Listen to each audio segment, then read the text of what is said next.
Bakit merong mga tao na hindi makamabubuhay ng walang alak at saka sigarilyo? Kasi po naging addict na. Nakaka-addict po yung alak, nakaka-addict ang sigarilyo. Tingnan yung mga drug addict ngayon, nagsasaksak pa nga ng injection eh. Nakaka-addict po yan. Ganito po kasi kahulugan yan, kapatid. Yung alcohol po, lason po yun sa katawan. Pagka inom ka ng inom ng may alcohol, gaya ng alak, nagkakaroon po ng deposito ng alcohol sa katawan mo. Pagka yung deposito na yun ng alcohol ay nagtatrabaho po yung ating atay, kung yung alcohol masama sa katawan, inaano po ng atay yun, inaalisan ng atay ng bisa yun. Kaya pag uminom ka ng alak, nalalasing ka, nawawala yung pagkalasing mo kasi nagtatrabaho yung atay. Inaalis niya yung bisa ng alkohol. Kaya naaalis yung pagkalasing mo. Kahit na uminom ka, dumadating ang oras, pag nakapagtrabaho na yung atay, nababawasan na yung alcohol kasi inino-neutralize po nung atay ng ating liver. Pagka naman po nabawasan na yung ating alcohol sa katawan, kung na nasanay ka ngayon na parating may alcohol, hahanapin ngayon ng katawan mo na magkaroon ka na naman ng alcohol na ganong karami, iinom ka na naman. Ang tawag po doon sa English, urge, o tawag nung pangangailangan nung laman, urge, na kasi nababawasan na yung alcohol content dahil sa pagtatrabaho ng atay, iinom ka na naman. Yun ang nagihikayat sa yung uminom. Naramdaman mo, gusto mo na namang uminom ng alak. Parang sigarilyo rin. Pag nababawasan na yung nicotine sa katawan mo dahil nagtatrabaho yung atay, dahil lason po yun, yung lason na yun, inaalis ng atay, ay pag nabawasan na, maramdaman mo na naman, gusto mo na naman uling maglagay ng nicotine, sisigarilyo ka na naman. Doon po nag-uumpisa yung addiction na tinatawag, kapatid. Na laging gusto, parang ganito, para maintindihan nyo sa mas simple. Halimbawa, nasanay ka po na ang kumain ka ng maalat. Pag nakatikim ka ng matabang, naghahanap ka ng patis o kaya ng asin o toyo. Laging gusto mo may sausawang kang toyo pag matabang. Kasi nasanay na yung panlasa mo na ganun lagi kaalat eh. Kaya hinahanap mo ngayon yung ganung alat.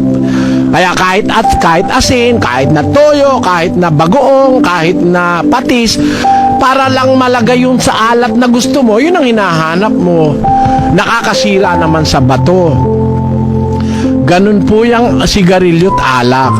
Hinahanap ng katawan yung alak at saka yung sigarilyo dahil nasanay na po nang nasanay siyang may alak at may sigarilyo, hinahanap nung katawan niya yung lason. Pero sa kabila noon, sinisira po niyan yung atay, yung bato. Yan. Pati yung ating mga ugat ay ginagawa pong marupok ng sigarilyo, ng nicotine, ng tar. Nakakarupok po yan sa ugat. Kaya ngayon may mga tao sumasabog ang ugat, ang tawag doon is stroke. O kaya meron mga tao ngayon dahil sa kasisigarilyo, nagkakaroon ng kung tawagin yung ugat na lumolobo, aneurysm. Meron pong aneurysm ngayon, ang sakit na aneurysm. Nung una po, walang maraming sakit na aneurysm. Pero ngayon, marami na pong meron yan dahil nga marurupok na ugat ng tao. Ang nakakapagparupok sa ugat ng tao, yung mga lason sa sigarilyo, yung mga lason sa alak, at saka yung iniinom natin tubig na may chlorine. Nakakapagparupok po yan sa ugat. Yung mga inumin sa mga syudad na nilalagyan ng chlorine para yung tubig mawala yung bakterya, nilalagyan ng chlorine. Masama po sa mga ugat yan, yung cardiovascular system natin. Ganyan po ang pagiging addict sa alak. Kaya alam nyo, sa Biblia, ayaw ng Diyos na tayo iinom ng alak na nakakalasing. Bawal po yan. Kaya palagay ko, hindi na maaalis yun, kapatid, malibang sumampalataya siya sa Diyos at magkaroon ng takot sa Diyos. Napakahirap magbago ng lasenggo, maliban na lang na siya'y magkaroon ng takot sa Diyos at sumampalataya. Yan po masasabi ko sa inyo, kapatid. Hindi naman kasalanan na mag-usap ukol sa Diyos. Pero bilang respeto sa Diyos, Palagay ko hindi dapat pinag-uusapan ang Diyos under the influence of liquor o sa ilalim ng impluensya ng alak. Kasi alam mo, sa Biblia, ang alak ayon sa salita ng Diyos, doon sa Kawikaan 20 versikulo 1, Ang alak ay manunuya, ang matapang na alak ay manggugulo, at sino mang napaliligaw sa kanya ay hindi pantas. yung sinasabi na pag masama pakiramdam ay iinom ng alak. Actually, yung alak na matapang, pinapainom yan sa mga sundalo na nasugatan, yung mga nagdidelirio, yung malapit mamatay, para wag masyado silang mahirapan sa sakit. Ang alak kasi nakakadalin ng senses, yung mga nerves natin, yung mga nerve ending, naapektuhan ng alak para wag mong maramdaman yung sakit. Kaya nga sabi ng Diyos dun sa 31:6 ng Kawikaan, Bigyan mo ng matapang na inumin siya na handang manaw, at ng alak ang mapanglaw na loob. pagka malapit ng mamatay, pinapabigyan ng Diyos ng alak. Doon sa panahon na yun. Kasi nung panahon na yun, wala namang mga pain reliever noon sa panahong nakaraan. Panahon ng mga Israelita, masakit halimbawa yung nararamdaman ng isang tao malapit ng mamatay, para siya ay maginhawahan, pinapainom ng matapang na alak. Pero ang matapang na alak, hindi para sa taong malakas, malinaw ang isip, hindi para doon. Guguluhin ng alak ang isip mo kasi ang sabi sa Biblia, ang alak ay manunuya, ang matapang na alak ay manggugulo. Sabi mo, giginhawa ka. Talaga kasi may alcohol yan Masakit ang ulo mo, minom ka ng alak, may alcohol yan Pero kung nag-iisip ka, yung side effect niyan, unti-unti yang nakaka-addict hanggang maging lasenggo ka na. Basahin natin ang 23:31 ng Kawikaan. Huwag kang tumingin sa alak pagka mapula, pagka nagbibigay ng kanyang kulay sa saro. Sa huli ay kumakagat ito na parang ahas at tumutukang parang ulupong. Ang iyong mga mata ay titingin ng mga katuwang bagay, at ang iyong puso ay nagbabadya ng mga magdarayang bagay. Oo, ikaw ay magiging parang nahihiga sa gitna ng dagat, o parang nahihiga sa dulo ng isang palo ng sasakyan. Kanilang pinalo ako, iyong sasalitain, at hindi ako nasaktan. Kanilang hinampas ako, at hindi ko naramdaman. Kailan gigising ako? Aking hahanapin pa uli. Paglasing ka na, paluin ka man, sabi mo, hindi ako nasaktan. Hinampas ako, hindi ko naramdaman kasi wala ka nang pakiramdam dahil kargado ka ng alkohol Ano ang mangyayari? Kailan ako gigising? Aking hahanapin pa uli. O addicting yan Kaya yung mga manginginom, pag nakakita pa lang yun ng baso ng alak naglalaway na yun Addicting kasi yan, parang droga yung alak At pagka gano'n na ang estado mo, na ang alak ay namamayani na yung epekto niya sa katawan mo, bandang ulo niyan, basag ulo ang haharapin mo niyan. Sisirain niya ng baga mo, sisirain niya ng atay mo, sisirain niya ng bato mo. Imbis mabuhay ka ng 50, siguro hanggang 40 ka lang, patay ka na. Pagka talagang addicted ka na dyan sa alak. Alam mo, yung alak lagi ka niyang aanyayahan Aanyayahan ka niyan. Panira yung alak Dalawa lang ang bagay na nakakasira sa hari. Alak at babae. Ayon sa Biblia, sa isang talata ng Kawikaan 31:1. Ang mga salita ng Haring Lemuel, ang sanggunian na itinuro sa kanya ng kanyang ina. Ano anak ko? At ano, o anak ng aking bahay bata? At ano, o anak ng aking mga panata? Huwag mong ibigay ang iyong kalakasan sa mga babae, o ang iyumang mga lakad sa lumilipol ng mga hari. Hindi sa mga hari o Lemuel, hindi sa mga hari ang pag-inom ng alak, ni sa mga pangulo man na magsabi, saan nandoon ang matapang na alak? Si Haring Lemuel, sinabihan ng nanay niya, huwag mong ibigay ang iyong kalakasan sa mga lumilipol sa mga hari. Isa sa mga panlipol ni Satanas sa hari, alak at saka babae.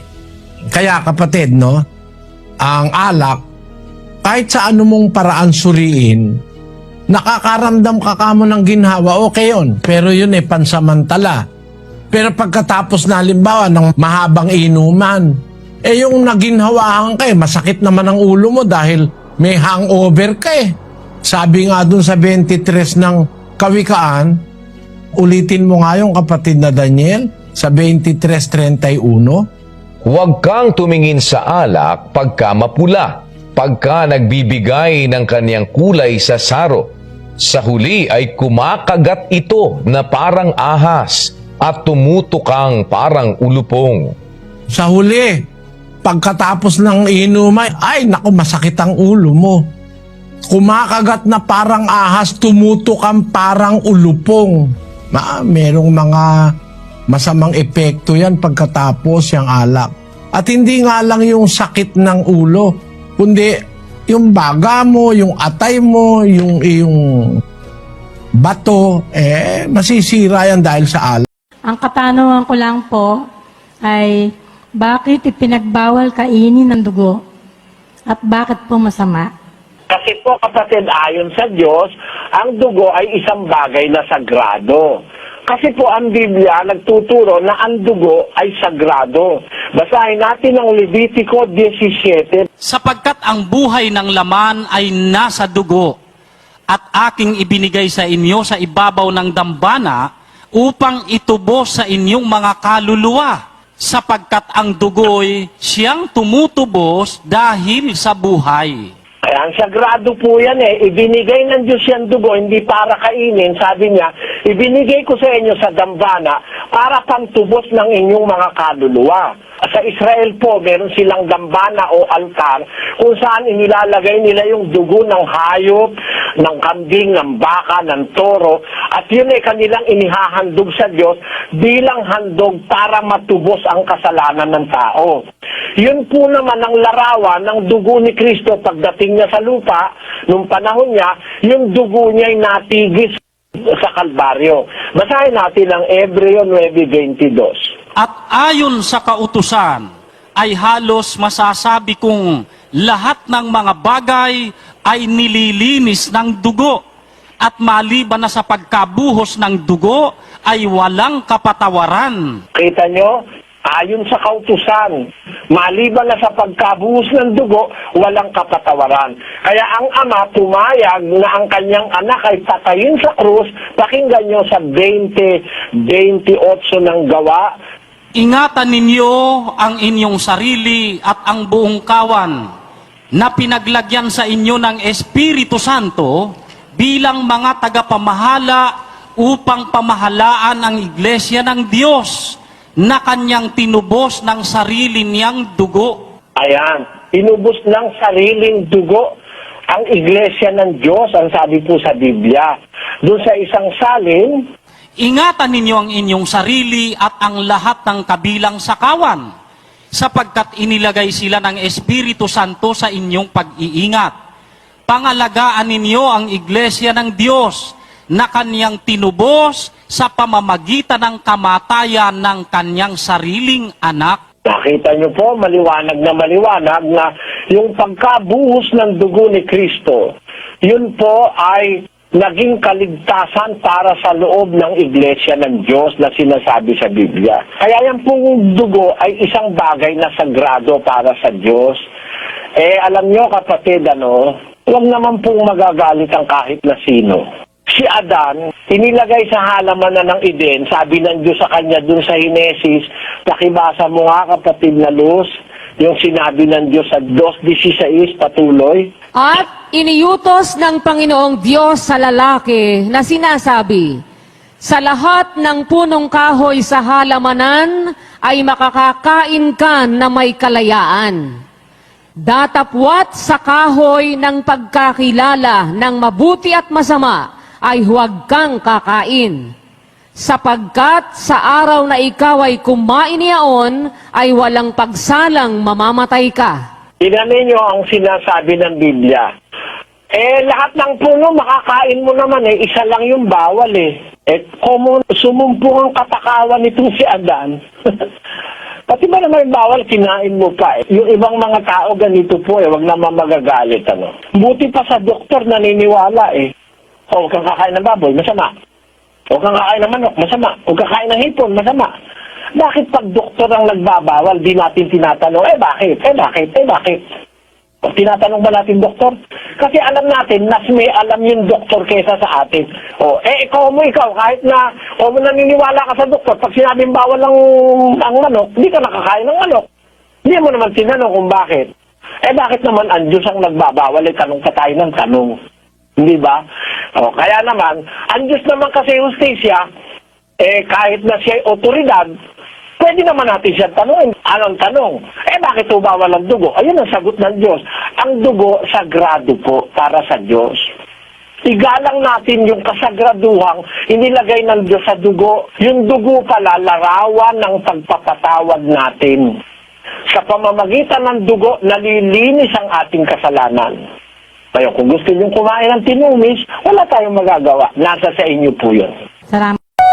Walang taong walang pag-asang magbago. Nasa sayo yun Pwede kang magbago kung babaguhin ka ng Diyos. Kaya hihingi ka muna ng awa sa Diyos. Kasi kung ikaw lang mag-isa, hindi ka naman magbabago Gis 23 ng Jeremias. O Panginoon, talastas ko na ang lakad ng tao ay hindi sa kanyang sarili, hindi para sa taong lumalakad ang magtuwid ng kanyang mga hakbang. Hindi para sa'yo magtuwid ng hakbang mo. So, hindi ka pwedeng magbago mag-isa. Sino ang magbabago sa'yo? Basahin natin sa Kawikaan. Ang puso ng tao ay kumakatha ng kanyang lakad. Ngunit ang Panginoon ang nagtutuwid ng kanyang mga hakbang. Ang Diyos lang naman ang makakapagbago sa'yo Pati nga puso, pwede niyang baguhin sa isang talata ng Ezekiel. Bibigyan ko rin naman kayo ng bagong puso at lalagyan ko ang loob ninyo ng bagong diwa at aking aalisin ang batong puso sa inyong katawan at aking bibigyan kayo ng pusong laman. Kahit matigas puso mo, kayang baguhin ng Diyos yan. Kung sasampalatayan ka. Yun lang naman ang kailangan ng Diyos Hihintay ng Diyos. Kung nakahanda kang sumampalataya at sumunod, pwede ka niyang baguhin. Pero kung ikaw lang mag-isa, hindi ka makakapagpapalit. Pagka gumagawa ng masama yung kapwa mo, natural nagagalit ka. Ginagawan ka ng masama, inaapi ka, inaagrabyado ka, pinagtataksilan ka. Natural magalit ka kasi yun ang nasa Biblia Halimbawa, nagsusugal anak mo, paluin mo. Bakit mo pinapalo? Galit ka ba dun sa anak mo? Hindi. Mahal mo nga yung anak mo Kaya mo nga siya gustong matuwid kasi galit ka dun sa ginagawa niyang masama. Ganun ang Diyos Ang Diyos nagagalit sa masama pero hindi sa ating mga tao. O hindi ka aalis dun sa masama, madadamay ka sa galit ng Diyos. Sahin natin sa awit. Ang Diyos ay matuwid na hukom. Oo, Diyos na may galit araw-araw. Ang galit ng Diyos nakaukol sa mga taong hindi nagbabalik loob sa Kanya. Yung mga taong talamak ng gusto ang puro kasamaan sa buhay. Pero kung magbalik loob ka sa Diyos, nawawala yung galit ng Diyos. Kaya kung halimbawa may galit ka, mayroong kang puot sa iyong asawa dahil may ginagawang masama, hindi naman ibig sabihin naliligaw ka na. Natural lang yun. Pagka naagrabyado isang tao, ginagawan siya ng masama, magalit ka. Ang masama yun, nagagalit ka na walang dahilan. O kaya napupuot ka na walang dahilan. Bawal ni Kristo yun. Yung mapuot sa kanyang kapatid na walang kadahilanan, masama yun. Ang sabi nila, Brad Josel, harapin ko muna raw ang Papa sa Roma, saka ako haharapin ng tagapangamahalang pangkalatan ng Iglesia ni Cristo. Akala mo, napakalalaki nila, no? Haharapin muna ako ng Papa sa Roma. Babalik ko sa iyo ngayon. Naghahamon ka. Pumunta ka sa Papa sa Roma. Huwag mong harapin. Huwag mong diskusyonin. Huwag ka muna makipagdebat sa Papa. Kumbinsihin mo, magtulong kayo. papatunayan ko pareho kayo sa demonyo, ayon sa Biblia.